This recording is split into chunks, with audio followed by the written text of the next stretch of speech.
Čestni oci, braće i sestri, stignasmo do posledното predavanje ova 340 naredната Анежела Цветници веќе и почнуваме со навечер со последно бање на женикот или служба на женикот и не ќе можеме да изведиме нови предавања. Но обично секогаш до светници завршуваат предавањата, а денеска ја имаме таа чест да ни биде предавач и со кого ќе можете и вие да обштите исполнувајќи прашање неговото преосвещенство епископот Древицки господин Давид. По однос на овој циклус на предавања сметам дека добри одзиви добивам, барем ако мене не ми ласка и точни информации добивам, дека многу се успешни предавањата, поготово не само затоа што овде собираме во црквата, пред се заради тоа, но затоа што ги снимаме и поставуваме на YouTube каналот, каде што можат да ги гледате секој по годно за него време. Значи, да не е обврзан да дојде тука и оддалеко може да ги гледа. Многумина ми се јавија од Србија, од Бугарија и од Грција, дури дека ги пратат овие предавања што се случуваат заедно за 40. Затоа прилика е да им благодарам на сите предавачи, како овој вовет што го давам за предавањето на последниот предавач како спомна епископот Древицки господин Давид. Владиката Давид роден е во 1972 година во Скопје. Основните школното образование и средното го завршил во Скопје, а потоа преминува на философскиот факултет во Скопје, каде што студира класични јазици, грчки и латински јазик. Во 1995 година е замонашен, во 96 година добива ѓаковски чин, за во 97 година да добие и презвитерски чин на исплатнува, значи јеромона. Од тука, уште во студентските денови, кога бил во Скопје, редактира еден часопис за литература, а после тоа, кога преминува во трудничката епархија, која се замонашува, значи, под негова редакција е часописот Успение, кој долги години влегуваше. Кога се оформи православната Охридска архиепископија во 2004 година, заедно со сестринството од манастирот Успение на Пресвета Богородица, преминува во Охридската архиепископија, а во 2006 година е избран за помошен епископ, тогаш на мене како архиепископ Охридски митрополит Скопски. Но бидејќи условите беа во постојано гонење на црквата, не можеше да се изведе веднаш неговата хиротонија, се изведе година дена подоцна во 2007 година, така што од 2007 година епископот Древицки сегашен е епископ со чин епископ и служи на црквата во Стоичини. Сега, после решавањето на споровите, тој го добива чинот епископ Дрембицки, зашто пред тоа имаше чин повторно поврзан со епархиите на Свети Климент, но заради да има, како да кажам, некој да не се повторува чинот со епископ во Македонската православна црква, зашто и како што знаете и епископот Јаков го носеше, кој уште го носи епископ Стобиски, како титула имаше епископ сегашен Дребински, синодот на Македонската православна црква му смени титулата по епископ Дребински. Инаку епископот Дребински сегашен има завршено богословски факултет на Аристотеловиот универзитет во Солун и таму има магистрирано и се надеваме и брзо ќе докторира таму. По однос на оваа последна тема што рековме, неговата тема е аскетика, теологија на убавото со осврт на размислите на Тарковски. Сте слушале за Тарковски и јас нема должам, повеќе ќе дознаете од излагањето на епископот Дребницки. Но ето сакам да забележам дека во овој циклус на предавања пофаќаме различни области. Не се држиме само за една област, гледате колку различни области, како што црквата покрива различни области. Ние не сме како еднострани.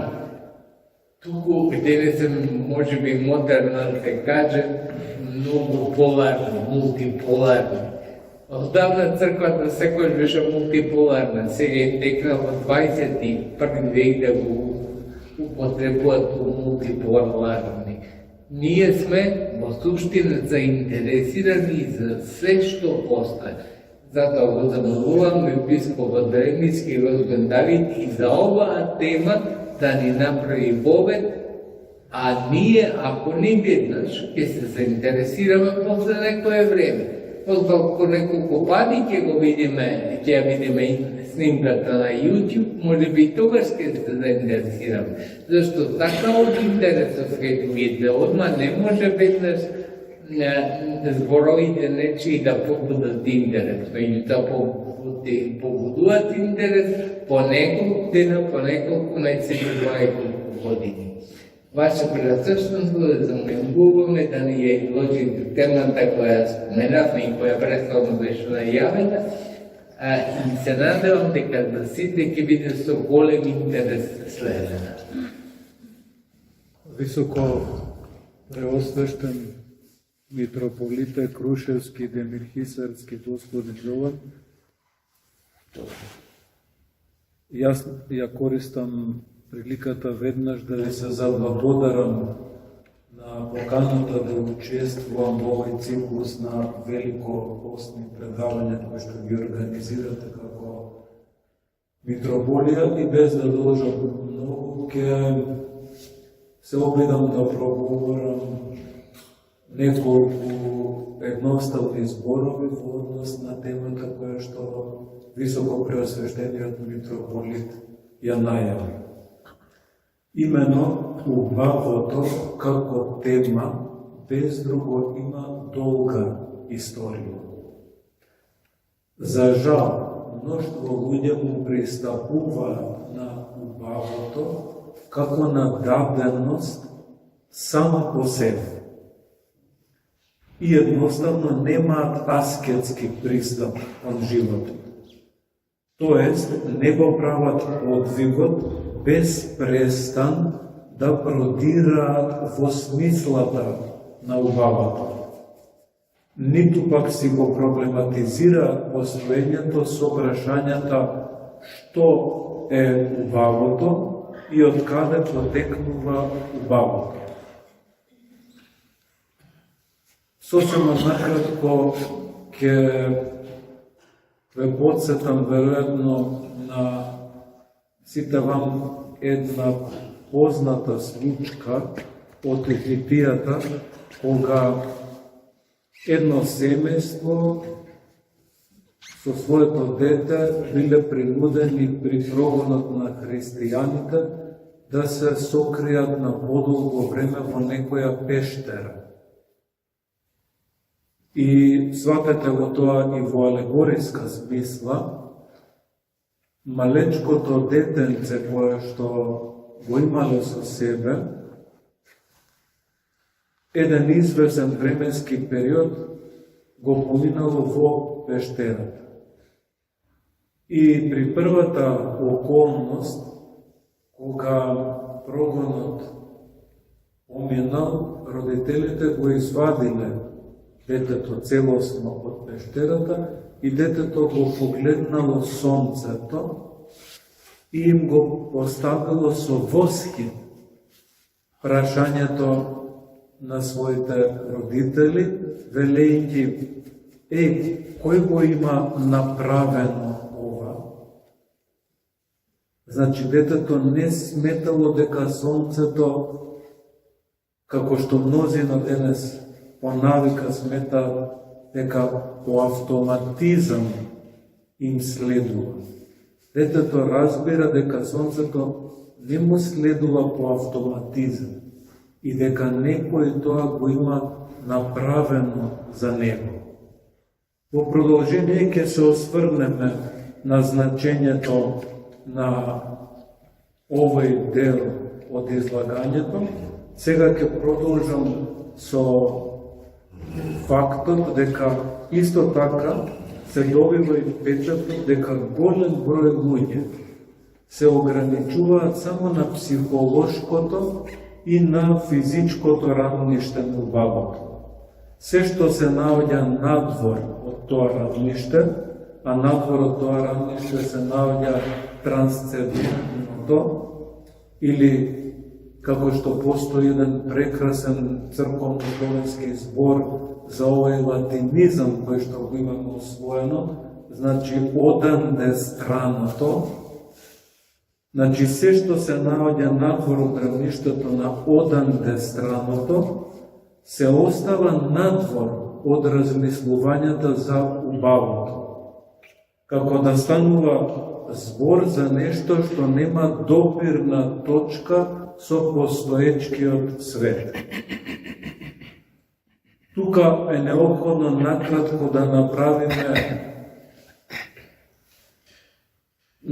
да предочиме, би рекол, дека теологијата прави разлика помеѓу нестворениот и створеното.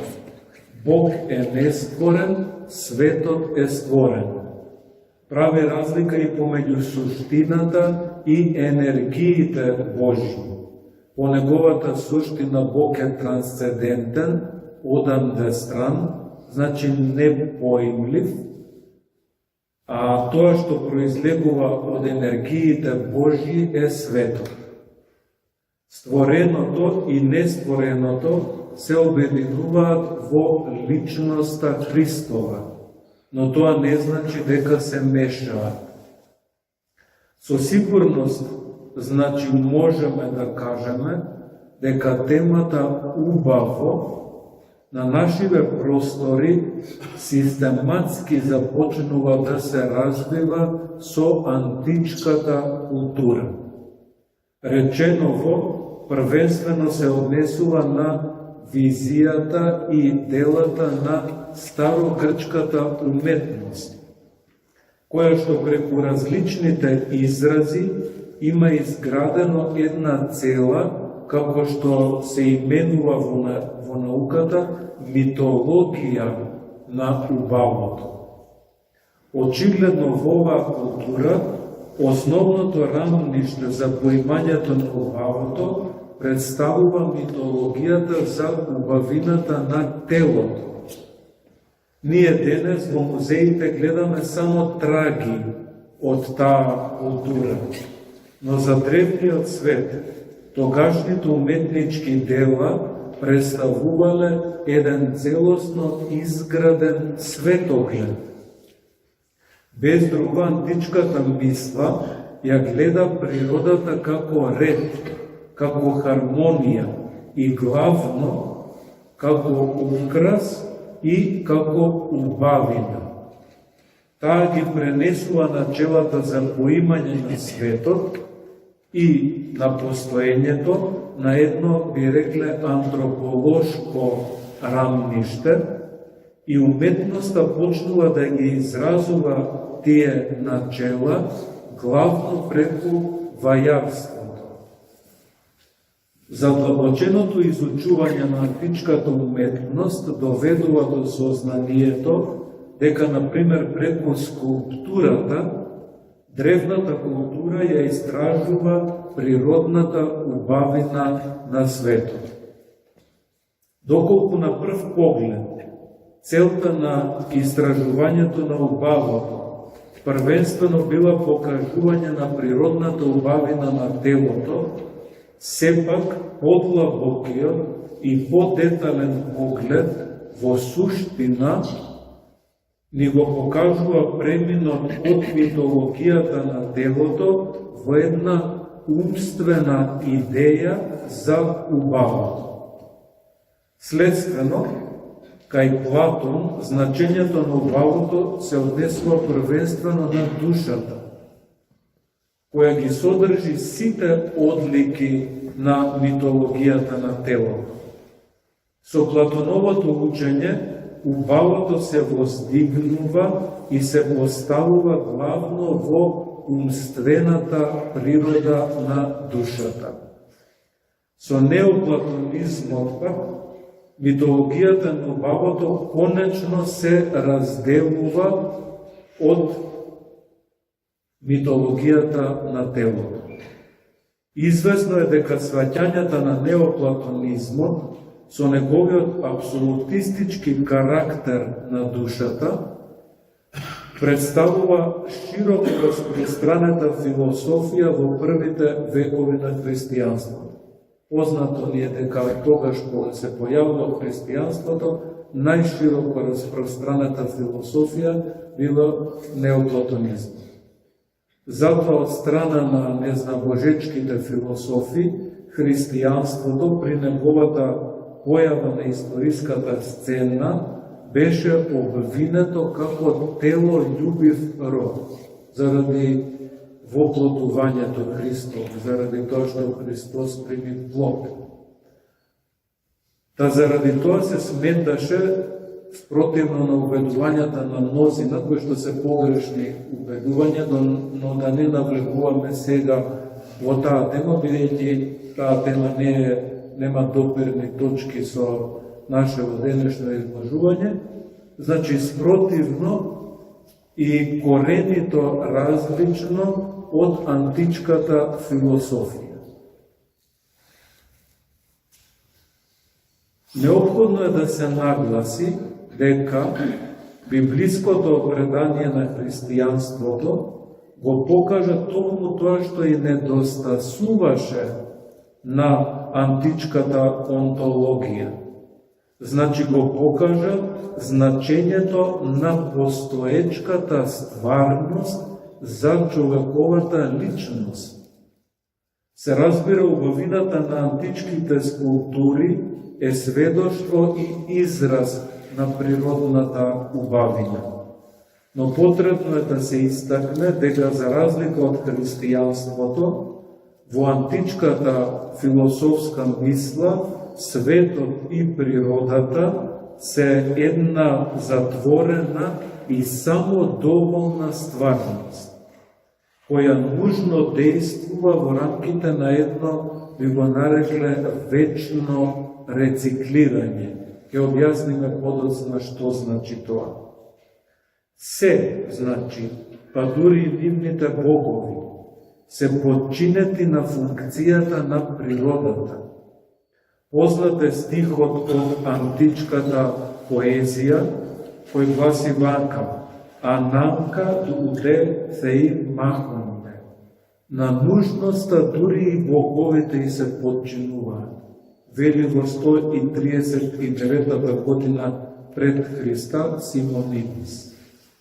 очигледно станува збор за едно безлично козмолошко начело кое се поистоветува со нужноста. Некои мислители сакаат да му припишат на Аристотел дека во Битие имал токму нужноста, кога тоа козмолошко начело го именувал како опротон кинун акинитон.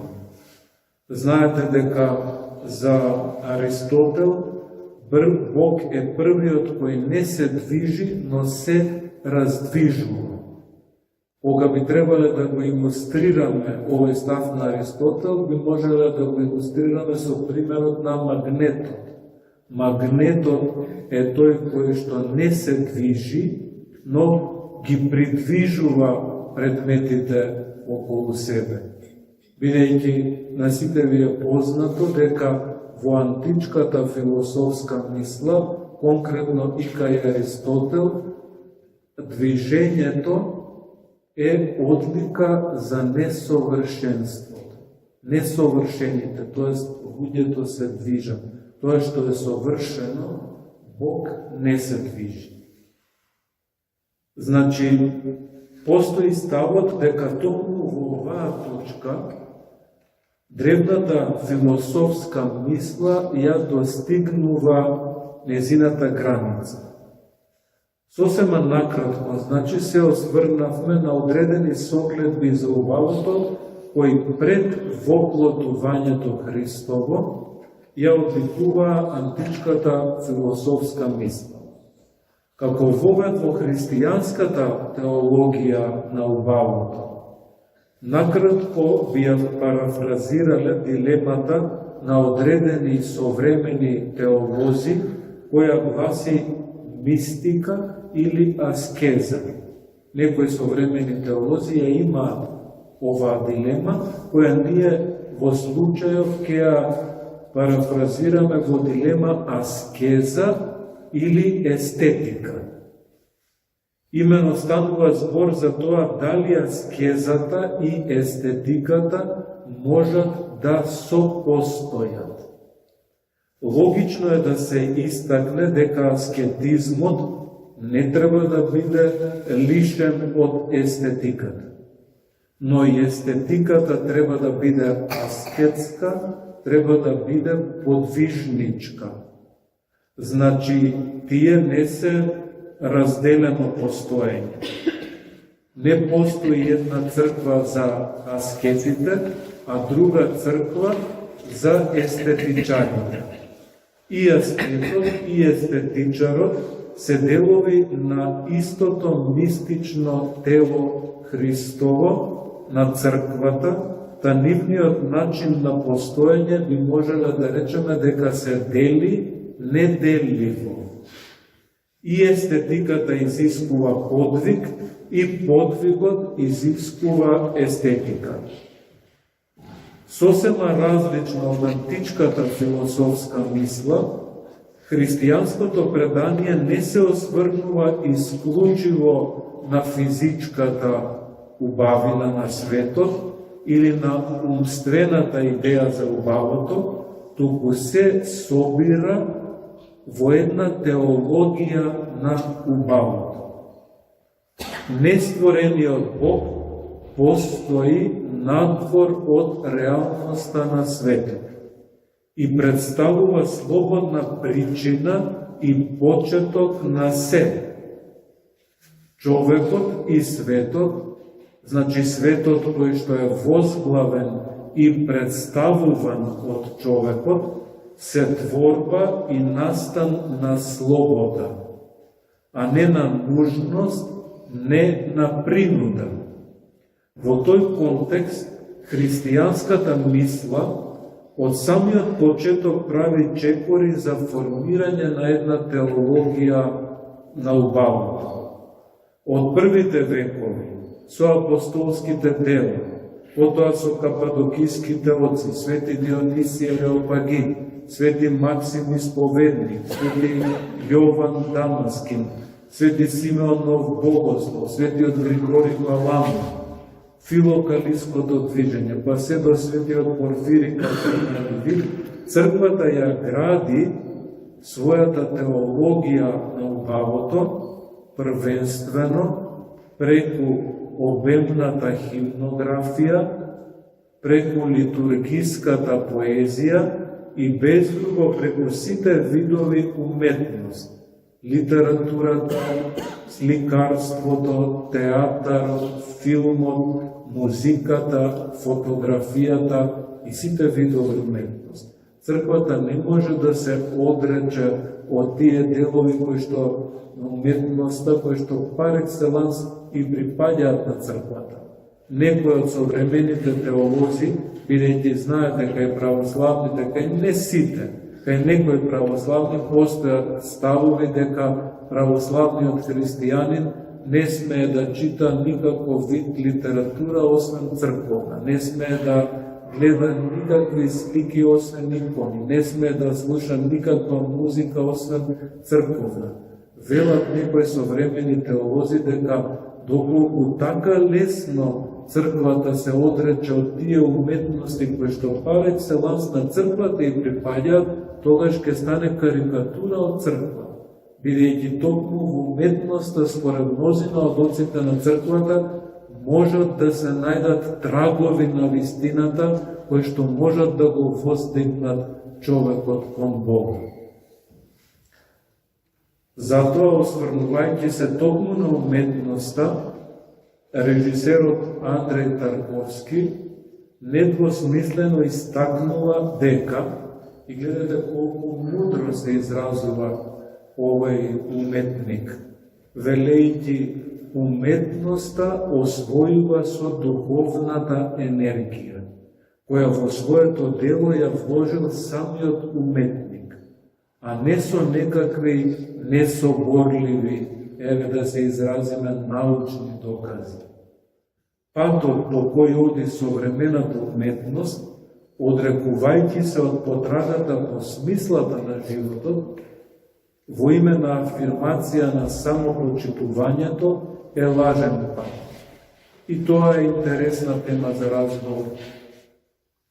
Каков однос кон животот има современата или барем некои од современите уметности.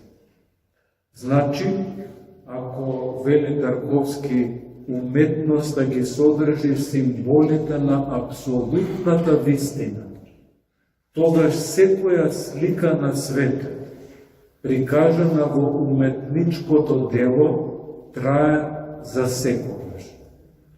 Тие поетски откритија представуваат вечни сведоштва на човековата способност да го разбере и изрази своето сваќање на оној по чие што подобие и икона настана. Целосно е јасно дека целта на секоја уметност е да објасни зошто човекот живее и во што е смислата на неговото постоење.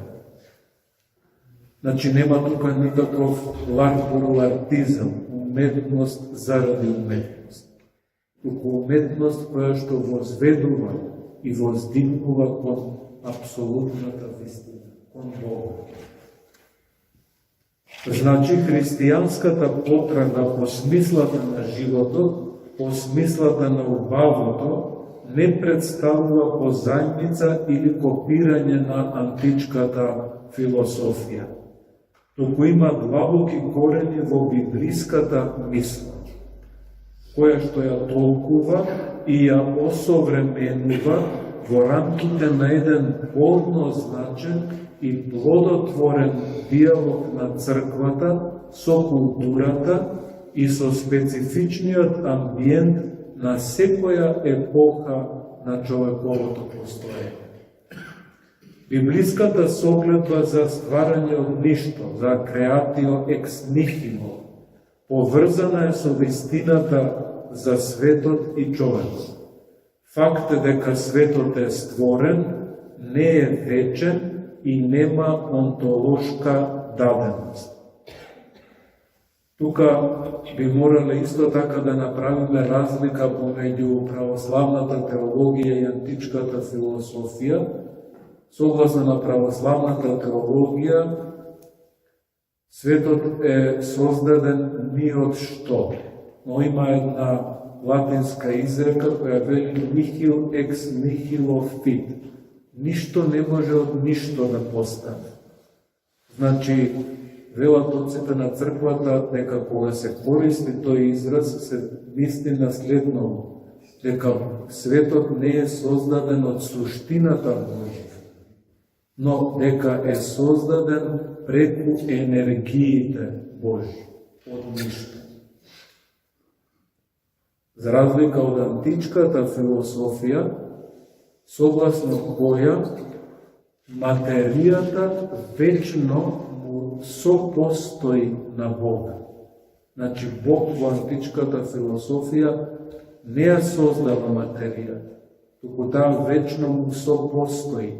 И затоа во античката философија Бог не е пиетис, не е творец, туку е демиургос, оној кој што ја обликува веќе постоечката материја. Ние рековме дека постоењето на светот е происход на слободата, што припаѓа на онтологија, и ова треба да го запамтиме, припаѓа на онтологија која е трансцендентна во однос на светот. Значи му припаѓа на нестворениот и личносен Бог, кој слободно го посака создавањето. Почетокот, значи, на битијата се наоѓа надвор од светот. Во црквата зборуваме за предвечниот совет на Света Тројца за создавањето на светот. Логично беше возможно светот воопшто и да не постои. Тоа што постои, значи дека е дар од озгора. Да заклучиме, светот не постои според нужност, туку представува настан на слободата и живите битија не се само постоечки, а тоа што имаат почеток, значи дека слободата на нивното постоење не е целосна, без нераскинливата врска со нивната нестворена причина, со голема буква П, бидејќи произлегуваат од ништо. Нестворената причина за постоењето на се, троичниот Бог, е поет пар екселанс. Го ствара светот од ништо, а се што создал е многу добро, се што создал е многу убаво. Значењето на доброто и на убавото во созданието происходи од сваќањето дека троичниот Бог не создава ништо лошо, не создава ништо грдо. Он создава, гледајќи ги крајот и полнотата на битијата, во едно динамично движење и развој. Продолжителната поврзаност и нераскинливото проникнување на битијата со изворот на нивното постоење ја представува конечната смисла на светот. Согласно на теологијата на убавото, доколку убавото има некакво значење за човекот, тогаш убавото го возведува човекот кон Бога. Видовме дека и Платон и неоплатоничарите се движеа кон тоа што тие го именуваа божествено, но кое што постоеше затворено во светските размери. Битно е да истакнеме дека православната теологија воопшто не се одрекува од убавината на светот. Со таа разлика што за неа хармонијата и убавината се однесува првенствено на нестворението, на Бога. би можело да се каже дека станува збор за една отечка поправка на античката философија. Пополека, христијанското предание се зафаќа со сите темелни прашања на античката мисла и иновативно ги преобразува во една нова онтологија. Оваа онтологија се состои во расудување помеѓу створеното и нествореното. Нестворениот Бог, врз основа на неговата слободна волја, ги создава светот и човекот. Теологијата на црквата се основа на фактот дека светот е дело Божјо, дека Бог е апсолутната убавина, која во изобилие му се излева на човекот. Но што значи слободата за создадените битија и главно за човекот? Створениот човек го иконизира нестворениот Бог. Човекот е слика на Божјата убавина. Првенствено, затоа што постои како единствено, неповторливо, оригинално, личносно постоење. Човекот е повикан да биде поет.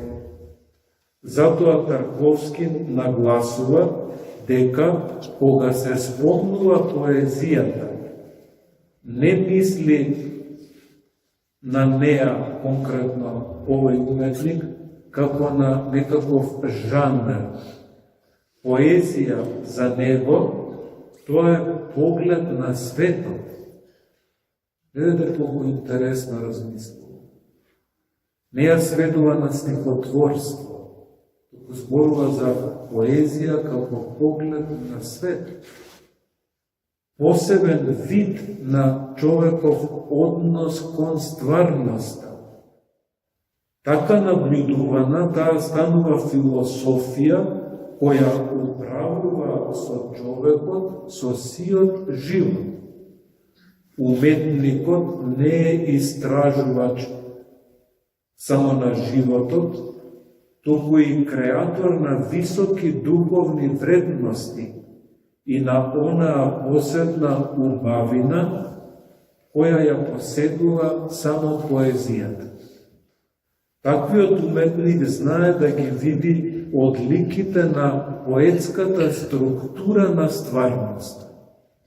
Тој е во состојба да излезе надвор од границите на праволиниската логика. Секој друг пристап животот го прикажува како нешто шематски, конвенционално, монотонно. Тука ќе ве потсетам на зборовите на големиот светител на нашето време, светиот Порфирий Кавсокалевит, кој што и самиот, слично како и Тарковски, ја искажува таа антологиска реченица дека секој кој што сака да биде православен христијанин, најпрвен треба да постане поет. Грчкиот збор поетис значи творец, да биде творец, да биде уметник на своето постоење и да има уметнички, поетски однос кон стварноста. Вели светиот Порфирий Кавсокалевит, еве повторно ќе се вратиме на оној дел од житието кога детето го забележува сонцето и неговата убавина.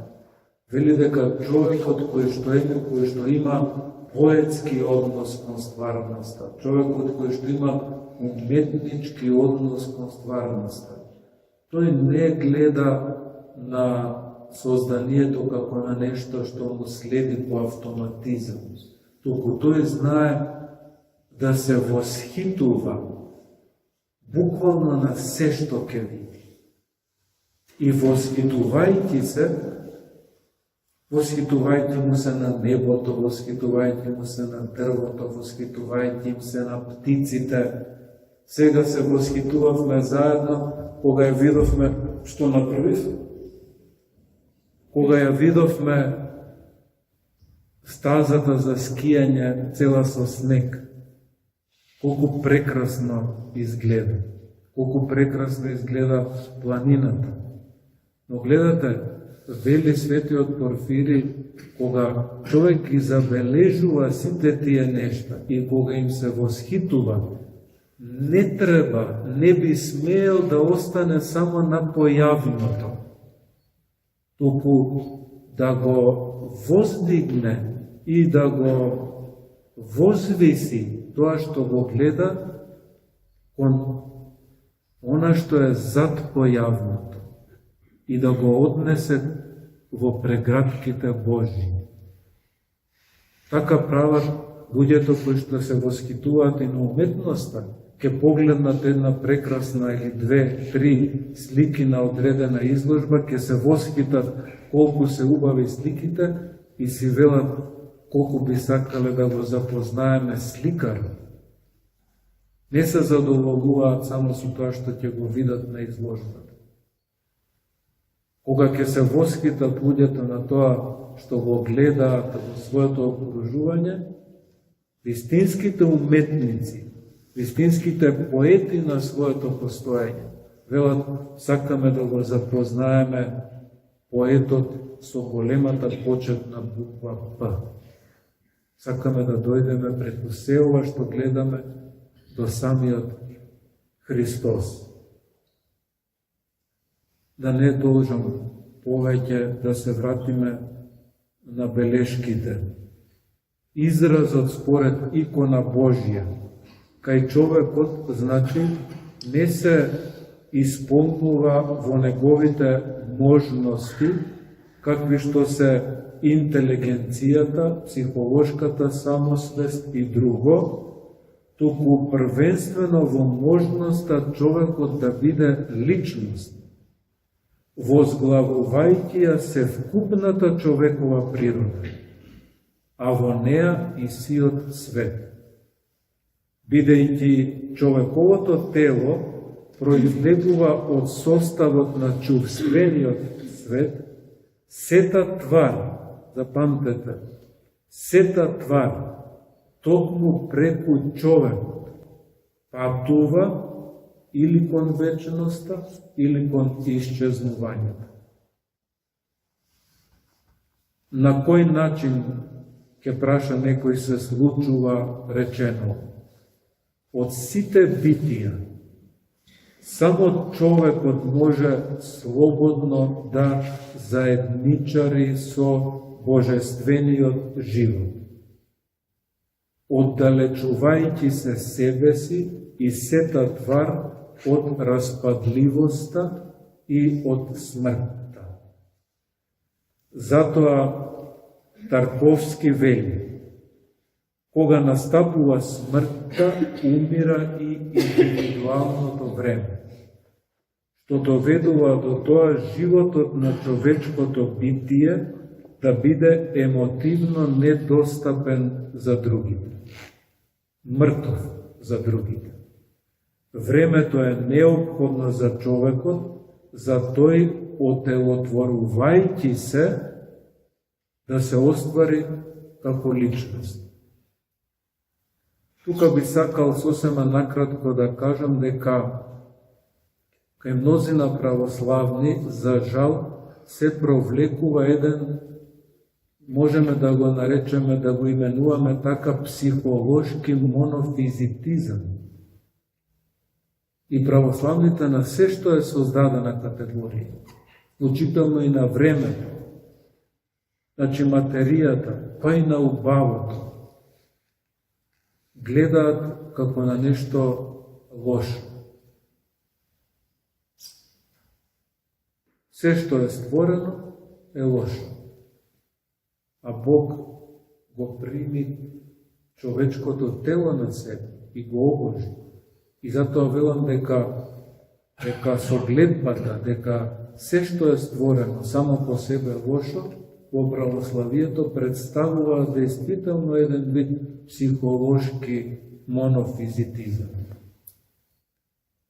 Значи, накалемувајќи во своето постоење на божественото, човекот се восовршува вечно.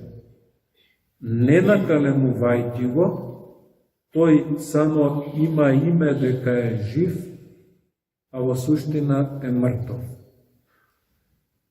Христос се воплотува и ја зема на себе човечката природа. Бог кој што станува човек, го преобразува созданието и историјата во едно тело, кое што се разбира е црквата. Христос во себе вотеловува се и секого, обликувајќи една коренито нова онтологија на убавото, која што ги надминува гнилежноста и смртта на созданијата. Човекот, како икона Божја, има моќ да го гледа убавото во природата и преку едно естетско одгледување на себе си и на светот да има творечки однос кон постоењето. Само преку човекот може да се спознае дека светот е прекрасен и дека може да биде место на пројавување на убавото. Сета природа на човекот блеска од славата и убавината Божја. Кога теолошката мисла е неразделна од животот на црквата, тогаш благодата на Духот Свети се созерцува како божествена светлина и човекот екзистенцијално се преобразува во литургиско битие. Пример за реченото е и светата Марија Египетска, која, внимавајте на ова што ќе го речам, доколку не се причестеше со телото и крвта Христови, доколку не станеше литургиско битие, прашање е дали ќе беше препознаана како светителка на црквата. Но бидејќи се причести, е литургиско битие, црквата денес го слика незиното голо тело. На фреските низ храмовите и не се одвраќа од неа, туку и во незиното тело ја созерцува несоздадената благодат Божја. Теолошката мисла во суштина представува едно постојано славословие на божествената убавина, на славата и светлината на Света Тројца. Предочивме, според отците на црквата, човекот е литургиско битие. Значи неговото постоење пред Бога е длабоко евхаристиско. Оваа состојба на човекот од една страна ја открива убавината Божја и од друга страна теологијата на убавото. Теологијата, така како што ја живее православното предание, неопходно е неделива од убавото. Во стварноста станува збор за една поетска теологија, која што е единствена соодветна да се доближи до убавината Божја и истата да ја изрази.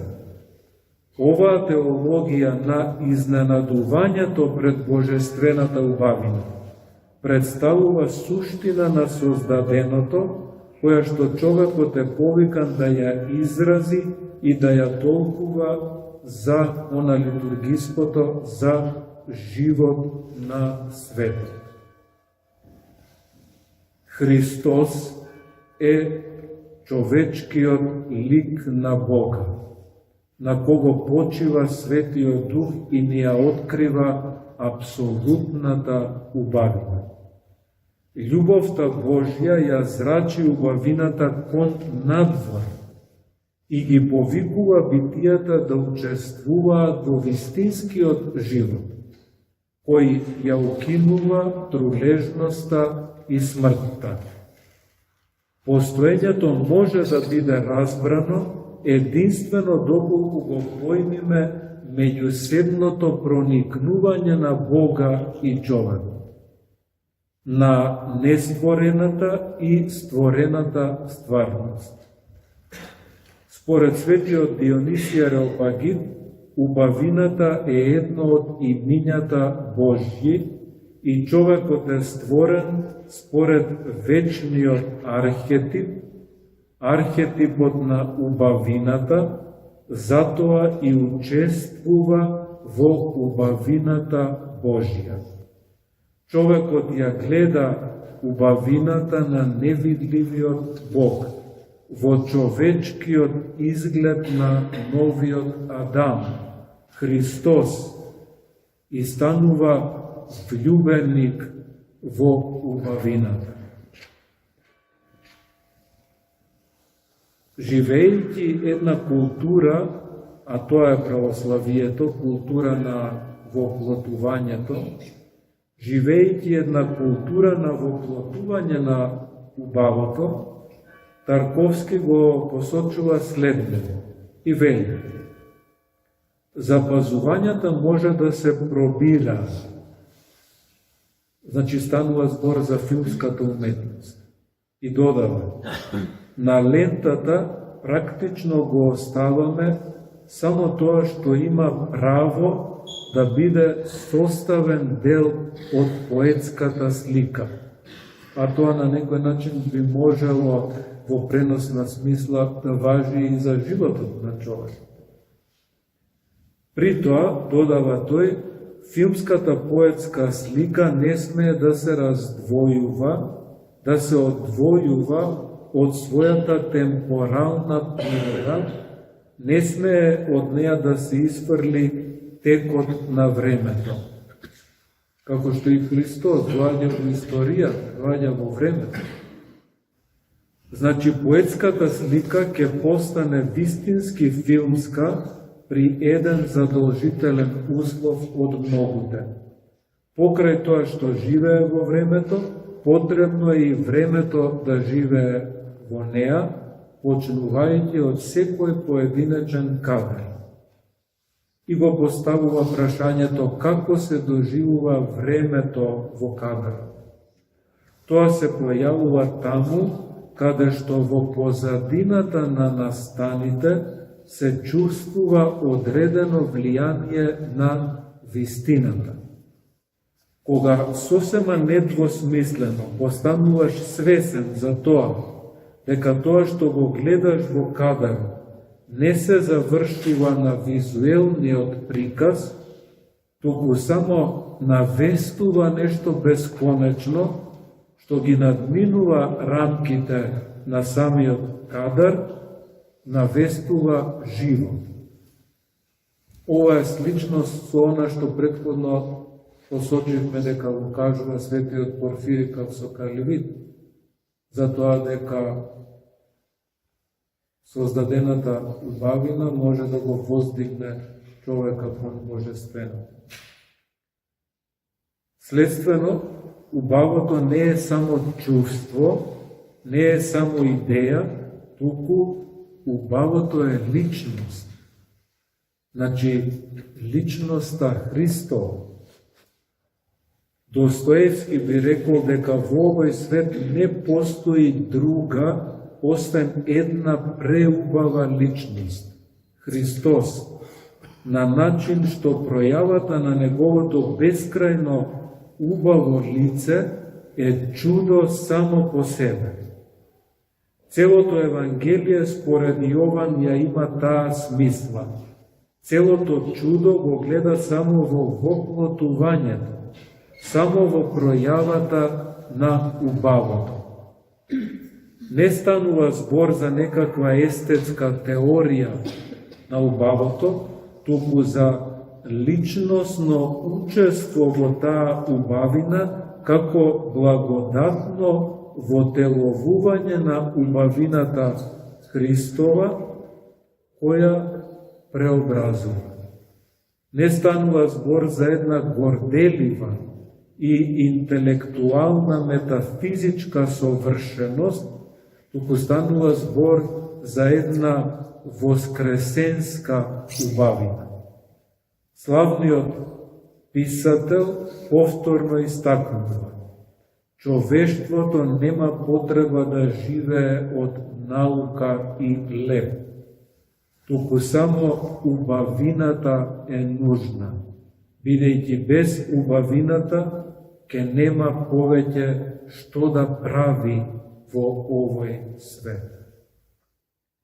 Затоа човекот е повикан да биде уметник на своето постоење, да биде пророк на убавината и согласно на Гогој, преку уметноста да го заокружи чудото на преобразувањето на душата, бидејќи доколку уметноста не го преобрази човекот, тогаш таа представува само една пародија од страст.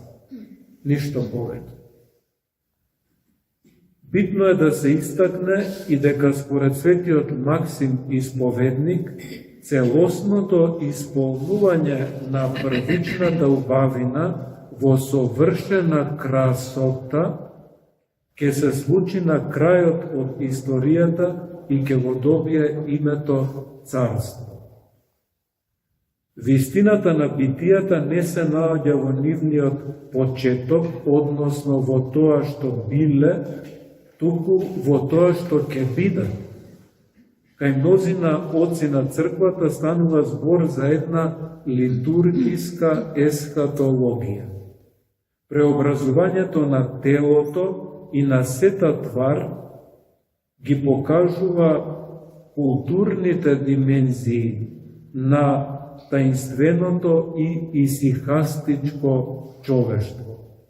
Тоа е тајната на 8-миот ден, кој уште сега и овде го живеат светителите, па и секој човек со творечко настроение.